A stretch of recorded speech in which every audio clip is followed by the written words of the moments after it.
Durante o século V, as tribos dos francos, com o processo de invasão do Império Romano do Ocidente, passaram a ocupar o norte da Gália.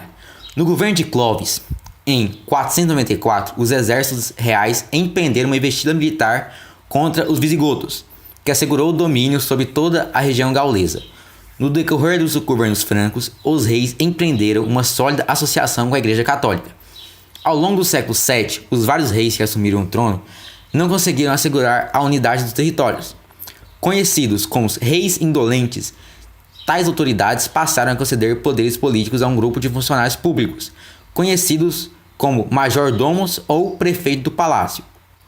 O mais conhecido deles foi Carlos Martel, que no ano de 732 liderou os francos na chamada Batalha de Poitiers, que impediu a expansão árabe rumo à Europa Central.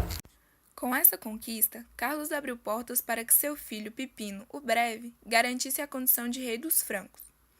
Apoiado pela Igreja, Pipino empreendeu a conquista sobre os territórios da Península Itálica, que posteriormente teve parte de suas terras doadas ao alto clero. Carlos Magno, filho de Pipino, sucedeu seu pai no ano de 768.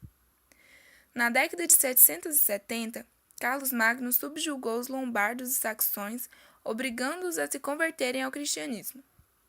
Anos mais tarde, empreendeu campanhas no leste europeu, dominando uma parcela dos povos eslavos. Estreitando laços com a Igreja, o chamado Império Carolíngio vislumbrou a disseminação do cristianismo da Europa e restringiu o avanço da Igreja bizantina. No ano de 800, o Papa Leão III nomeou Carlos Magno imperador da cidade de Roma.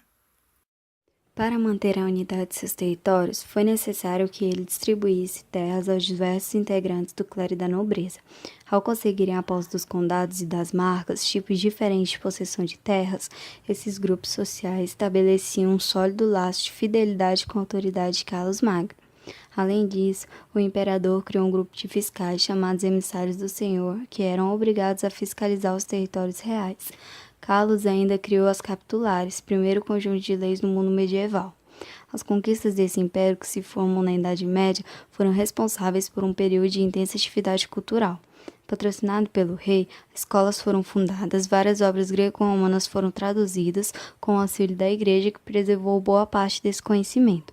Com a morte de Carlos Magno, em 814, todo o apogeu do império foi posto à prova. Após o governo de Luís Piedoso, filho de Carlos, os territórios foram alvos da disputa entre seus 3 filhos. Depois de intensas disputas, o Tratado de Verdun, em 843, fixou a divisão do trabalho em 3 novos reinos. Carlos, o Calvo, tornou-se rei da França Ocidental, Luís o Germânico deteve controle sobre a França Oriental e Lotário tornou-se rei da França Central. Com a divisão, o poder militar dos francos não conseguiu fazer frente à invasão dos normandos, magiares e árabes.